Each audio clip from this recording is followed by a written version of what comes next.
yaitu Ibu Kurniati, mengatakan bahwa pembelajaran dengan muatan STEM berbahan musbat ini baru dilaksanakan tahun ajaran 2020.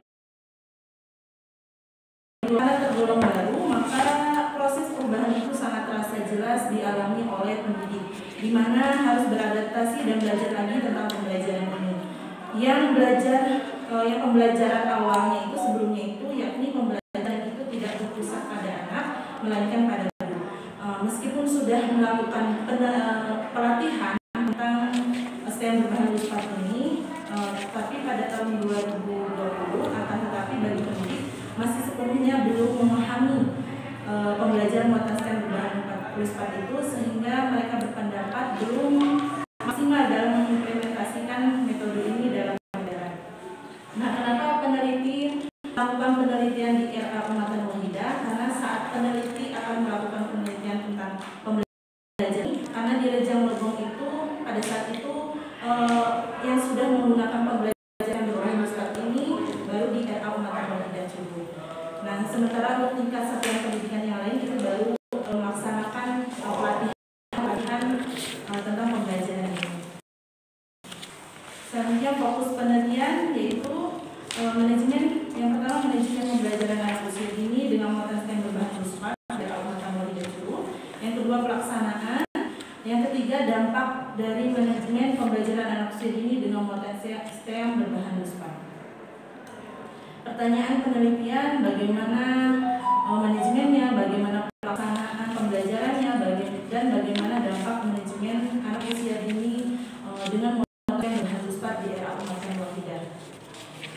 Selanjutnya, adapun tujuan dan kegunaan penelitian. Bab 2 yaitu teori dan penelitian terdahulu. Teori yang pertama yaitu manajemen.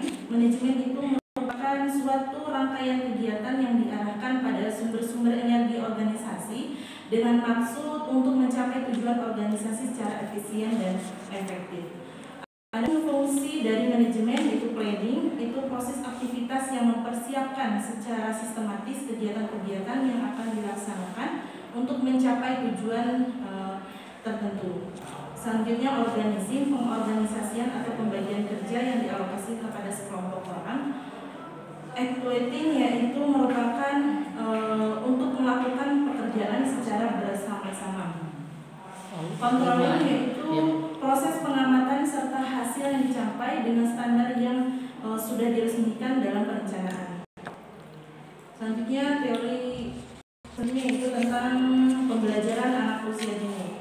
Pembelajaran itu pada hakikatnya merupakan interaksi siswa dengan lingkungannya sehingga terjalin perubahan sikap ke arah yang lebih baik lagi.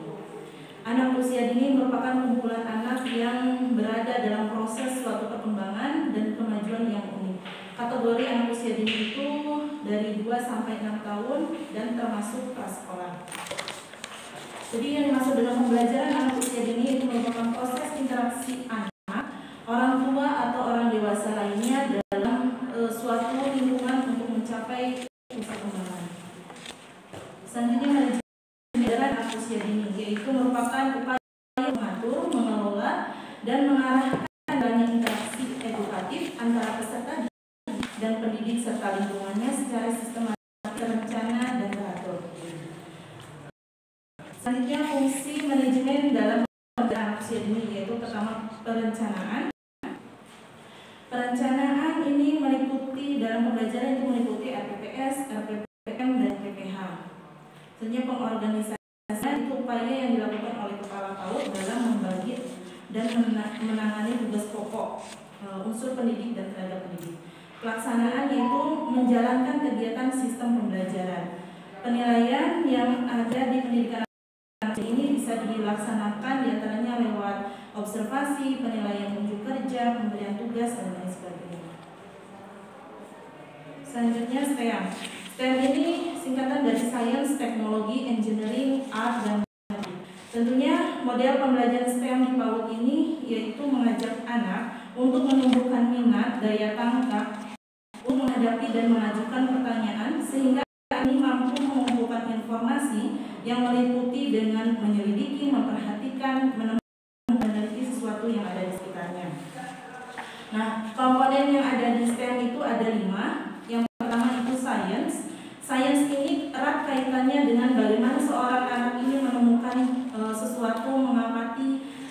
perubahan-perubahan yang terjadi. Yang selanjutnya yaitu teknologi. Pada pembelajaran anak usia ini yang tentang teknologi dan berbeda pemahaman teknologi di anak usia dini dengan pemahaman teknologi yang ada di jenjang selanjutnya, pendidikan selanjutnya, yaitu bahwa di sini yang dimaksud dengan teknologi yaitu alat untuk membantu atau mewujudkan atau memudahkan cara yang akan dilakukan. Secara engineering itu merupakan caranya untuk mewujudkan atau mencapai sesuatu yang diinginkan.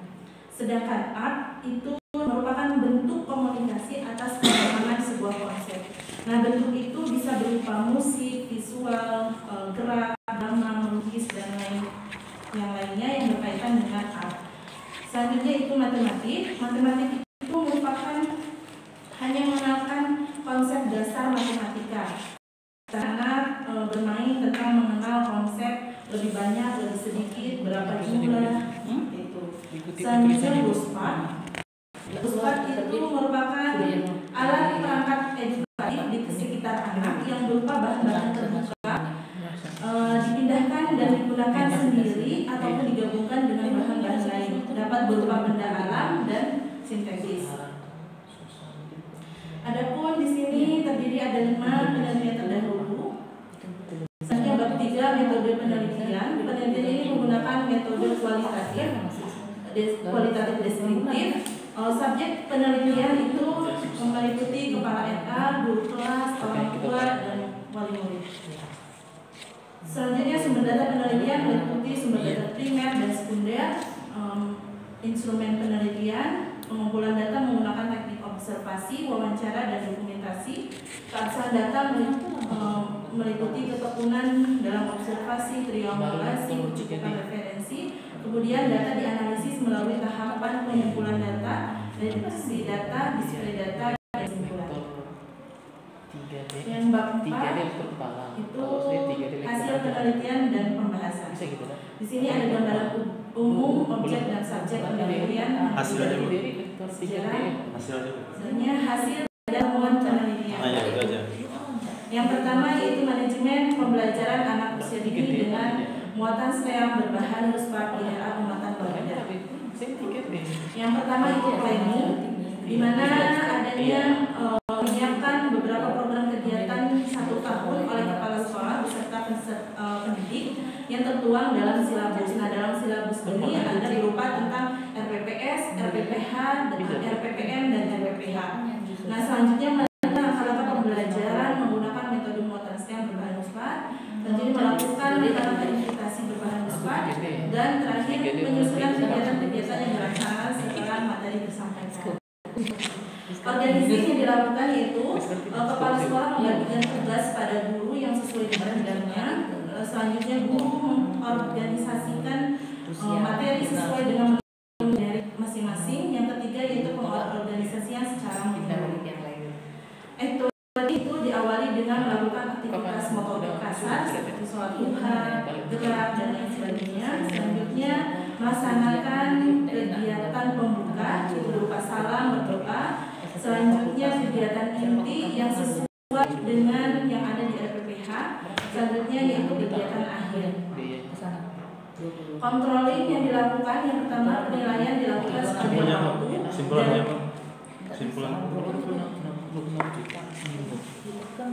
Yang antri. Karena masih orang haji, ada cara untuk itu membersihkan dulu untuk disterilkan. Yang terakhir yaitu kesimpulan.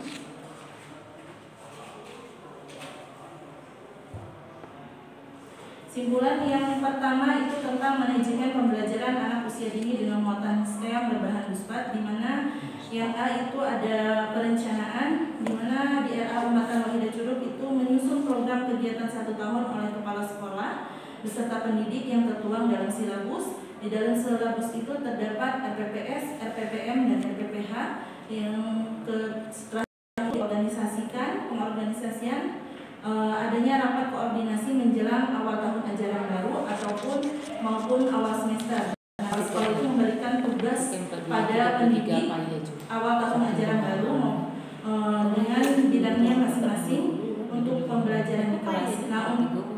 selanjutnya itu pendidik memulai mengorganisasikan materi sesuai dengan merit masing-masing. Pelaksanaan yaitu berawal dari adanya kegiatan motorik kasar, kegiatan pembuka, kegiatan inti, dan kegiatan akhir. Penilaian dilaksanakan sepanjang waktu.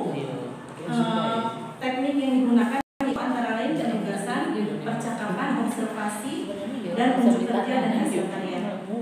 Yang kedua yaitu pelaksanaan pembelajaran muatan STEM berbahan Unpad di Kecamatan Banjar. Yang pertama yaitu melaksanakan pembelajaran STEM dengan menerapkan seluruh tahapan bermain Unpad. Yang kedua yaitu pembelajaran yang dilakukan dengan memadukan 7 strategi pengembangan kreativitas anak usia dini. Yang ketiga, memfasilitasi anak dalam mengembangkan potensi diri anak serta membuat pelaksanaan pembelajaran yang menyenangkan, bermakna, dan berkualitas. Yang keempat itu prinsip-prinsip pembelajaran PAUD, melaksanakan 10 prinsip pembelajaran. Adapun dampak manajemen pembelajaran, yang pertama dampak positifnya bahwa pendidik memanajemen pembelajaran dengan baik, mulai dari adanya kegiatan perencanaan, pengorganisasian, pelaksanaan, dan evaluasi. Serta dampak dari pembelajaran STEM itu membawa anak pada tingkat kreativitas dalam cara berpikir mereka. Dan bahan Unpad itu sendiri mudah dapat ditemukan serta harganya yang terjangkau. Ada dampak negatif yaitu dalam pembelajaran anak usia dini dengan muatan STEM, pendidik masih kurang variatif dan kolaboratif dalam menggunakan metode ini, dan bahan Unpad yang kurang bervariasi dalam artian hanya itu saja. Selanjutnya implikasi secara teoritis berdasarkan hasil penelitian semakin memperkuat teori yang menyatakan bahwa pembelajaran dengan muatan STEM dan berbahan Unpad di PAUD dapat meningkatkan kemampuan dan keterampilan anak usia dini. Cukup. Baik, terima kasih. Demikian yang dapat saya sampaikan. Mohon maaf atas kekurangan. Wabillahi taufiq wal hidayah. Wassalamualaikum warahmatullahi wabarakatuh. Waalaikumsalam warahmatullahi wabarakatuh.